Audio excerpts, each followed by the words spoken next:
with another episode of My Car Story, and today's more of a historical perspective of a car, well, you just don't see.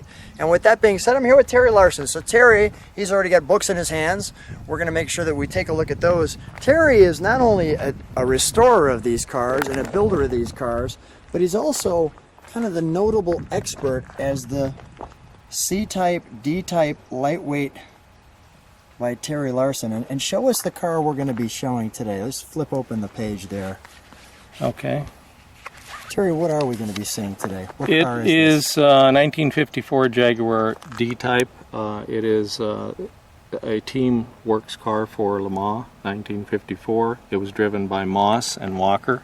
Sterling Moss. Sterling Moss and Sterling Peter Moss Walker. is. Yeah, Sterling Moss is one of the best drivers from that period.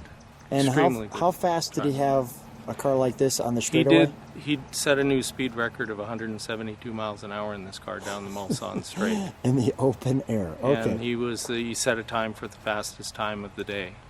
And unfortunately he had a DNF, but the cars proved that they were a formidable car to compete. And then he came back later and did what? Norman Dewis the following year did 150, in 1955 he did 192 miles an hour. And that was the lead engineer. Yeah. Okay. Yeah, all right. exactly. This is from Le Mans 1954. That's the three actual team brochure. cars. Yeah, that's the brochure. This is the car we're going to be seeing. Go Right. ahead.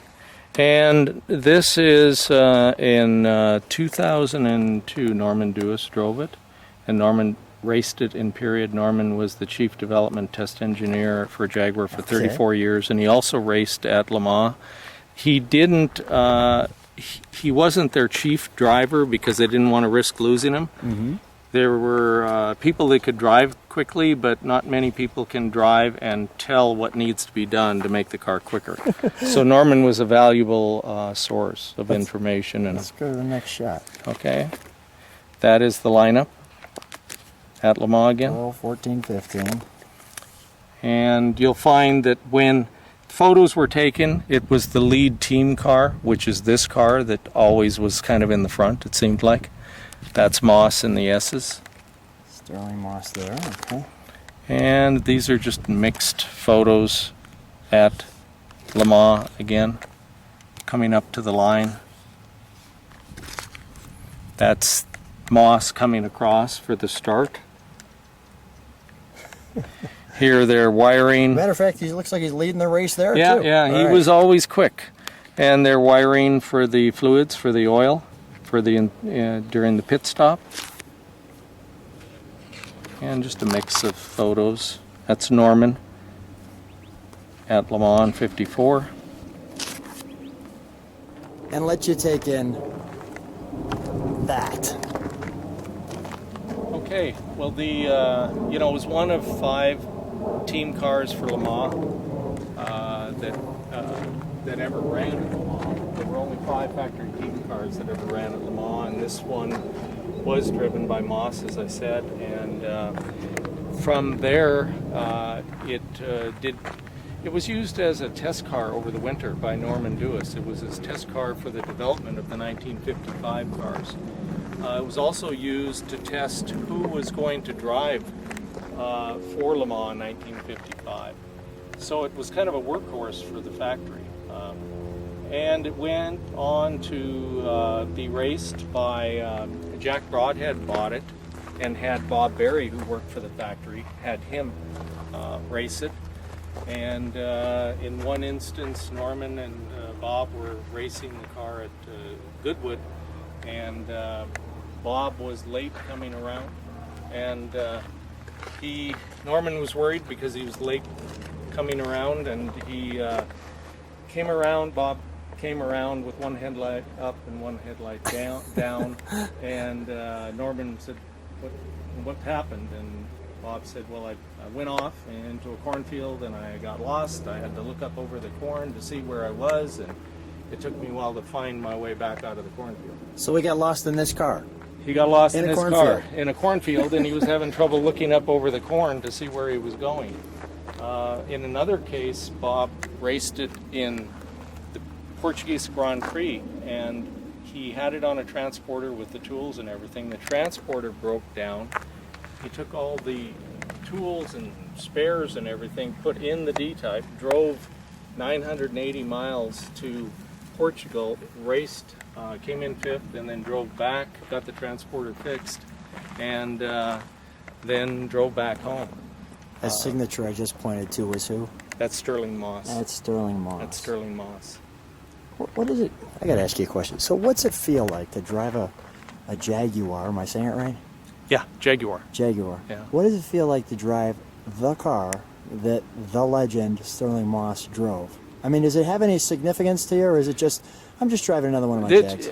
Yeah, it does, but it's more important to me to be a friend of his. I know him and Susie very well, and they're fantastic people. And I mean, sure, all of that is great, but as I've often thought, as good as the car hobby is, the best part is the friends you make and the people you meet. Amen. All right. So, it's a great car. I've got over 20,000 miles in this car. My first time I ever sat in the car was racing it at Goodwood.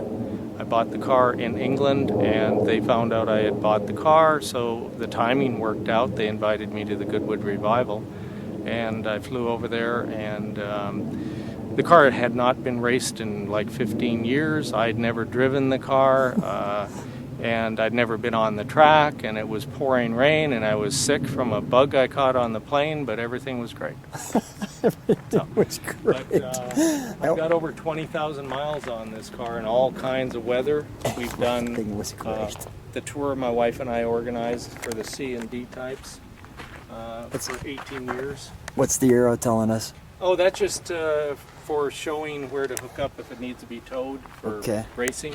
They require that in some racing. And show us what this is, besides just light on that. This is for usually where the all spare kinds goes. of junk in there now. I want to show people, this is where the spare tire goes. Yeah, it's where the spare tire goes, but there's cleaning supplies and stuff in there. Right now. Yeah. Right now. And there's the factory tool roll. team car. And these are the original tools for this car. Yeah. That is great. That is great.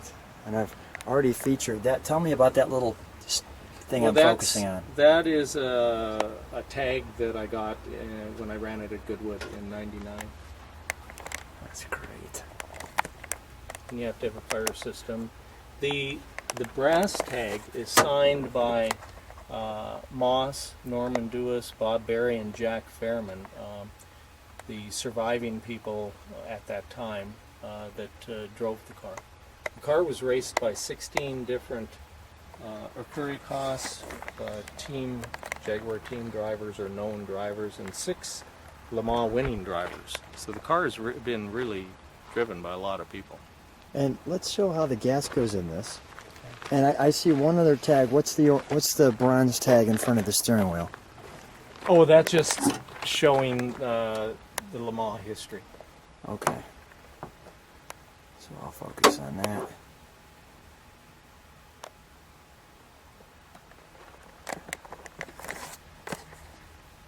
Your speedo. Mm-hmm. They're very much like an aircraft fuselage. I mean, when you slide into these things, they do envelope around you. They were designed. Malcolm Sayer was the designer of the car, and he came from the aircraft industry. And when he designed this car, he was given a free hand by Sir William Lyons. In the C-Type, case of the C-Type, Lyons wanted to retain the styling, the family resemblance, but in the D-Type he was given a free hand, and this is the result. I mean, you can see his influence from the aircraft industry. This is great. Let's show how that shuts. It just pulls over and locks back down. That's it. All right, let's look under the bonnet. I'm assuming this is an on and off kill switch? Yes. Okay. Yeah.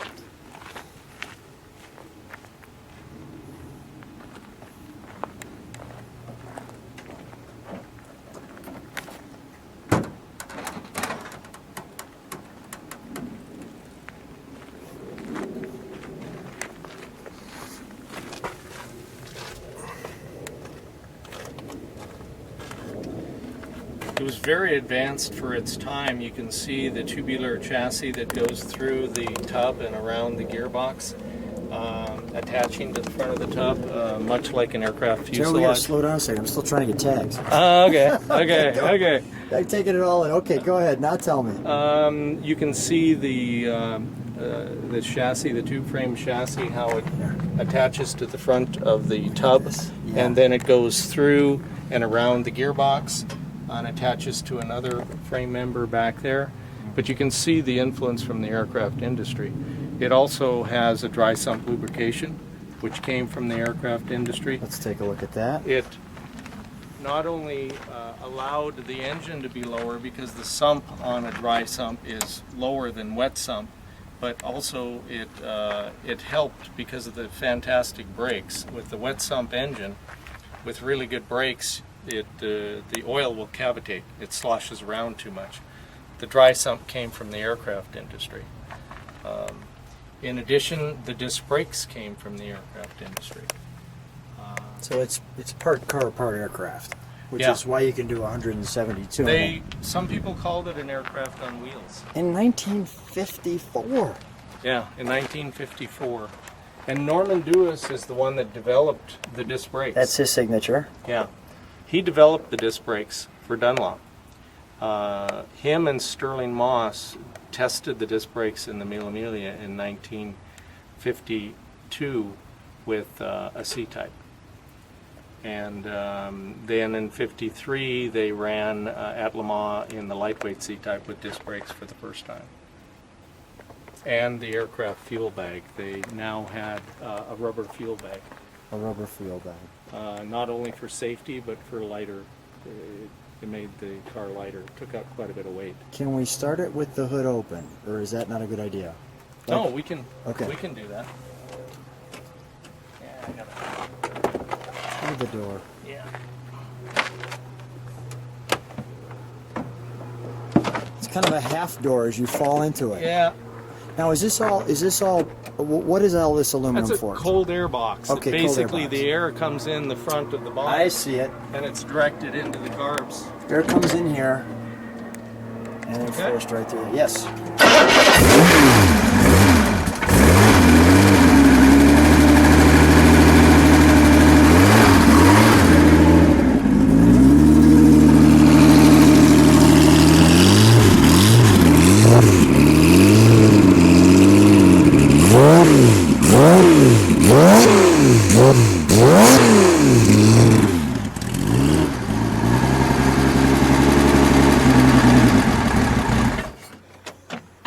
It's hard not to get a smile off Yeah. your face with that. Yeah. Now that's 1950s racing right there. Terry, you get out of that thing like you're an actual race car driver. You do pretty good. I've gotten out of it a couple times. Yeah, I don't think I'm going to look that good. So, Terry, first of all, amazing, right? Oh, they're great cars. They really are. What was the feeling when you said to your wife, I think I'm going to get the D-Type that was in the factory? That was one of the many times she said I thought I was nuts. After a while, she gets numb. She is no. Terry, great car. How did you feel, sincerely? How did it feel the first time you got in it and you knew it was yours? Pretty good. Yeah. Pretty good, yeah, I have to say. I've had a lot of enjoyment in the car. Like I said, I've done over 20,000 miles on our tours every year, and we've done in all kinds of weather, snow, hail. I was in it one time in a hailstorm, and I was thinking it was rain, and it was hurting so much. And then I looked over in the division in between the passenger and driver, and I had little balls of hail about the size of a marble. Fortunately, it had a soft outside, so it wasn't like rock hard. Wasn't penetrating the aluminum. Still hurt. Yeah. I had like pimples. You know. Now, Terry, one of these you're one of these guys who's kind of come from the bottom, and you've done well. So kind of share with me the philosophy for people who are watching. What's been successful for you? Because I love your philosophy here. I think that you just have to find what your passion is, and you have to go for it. I knew I was a car guy from as long as I can remember. I mean, I remember making 25 cents an hour, getting up at 4 in the morning, working in the field. I grew up on a farm, and I was saving for a car when I was like 8 years old. Yeah. You know, so I always knew that's what I wanted to do, but I feel like you need to find your passion and go for it. And I felt like if I worked hard, did the best I could, treated people fair, I could make a living, and really that's all I focused on. Terry, thanks so much for sharing this car, and I'm going to give people one more treat. We're going to take a ride in this one too, correct? Yep. That's awesome. Thank you, Terry. Okay, thank you. This is a 1954 Jaguar D-Type. It is the third D-Type ever built. It was the lead team car for Le Mans in 1954.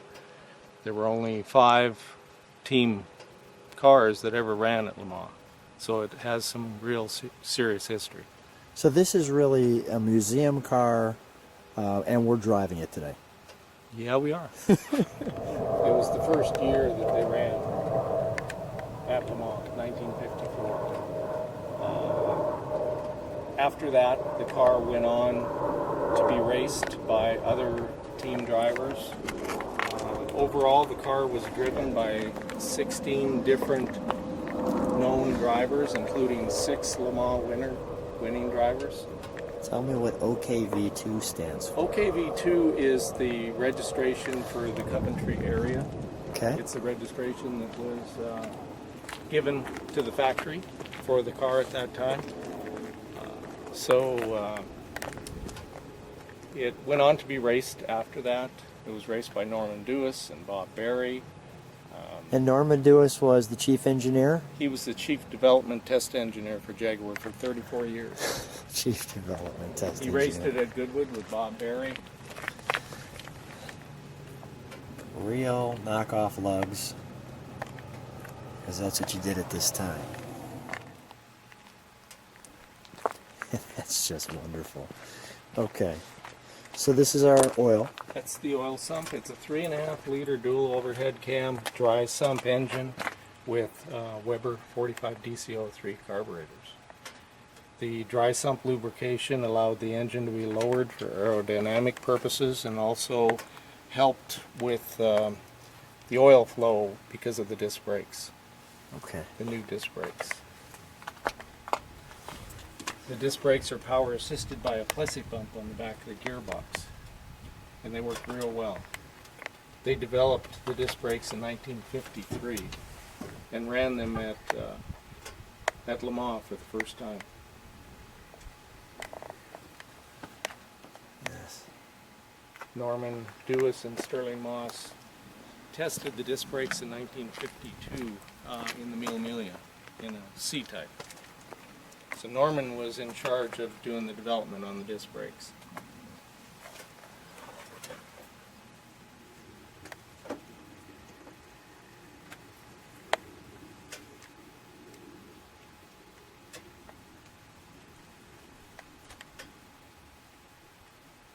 And Terry, you restore these cars as well. How difficult is it to make all 3 Webers sing like we're going to sing? They're not too bad. Once you get them set, they hold pretty well. You just need to check the mixture. We have a gas analyzer. You check the mixture and you sync them and get them all working the same. That's Norman Dewis's signature. And that's the all-important plaque as well. And chassis number, yes. And we saw the chassis number on the car where I pointed that out a second ago. Right. Wow. And here we go. Here we go. So how did you start it? Just turn the key. Turn the key on and push button start right there. Push button start. We got the panel. Yeah, those are all lights. Panel, lights. side, and head. Wipers. Yep, wipers. What's this one here? So I shut off. Oh, that's the turn signal. Okay, tell me who. Yeah, those are signed by drivers, factory drivers that drove the car. Sterling Moss, Norman Dewis, Bob Berry, and Jack Fairman. Okay. All drove the car. Ready? Okay.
was a treat.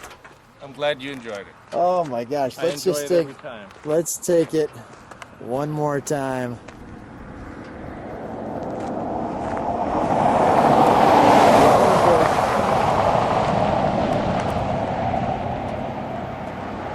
Jaguar D-Type. Terry, thanks so much for the ride. Thanks for the history lesson. Thanks for being on My Car Story.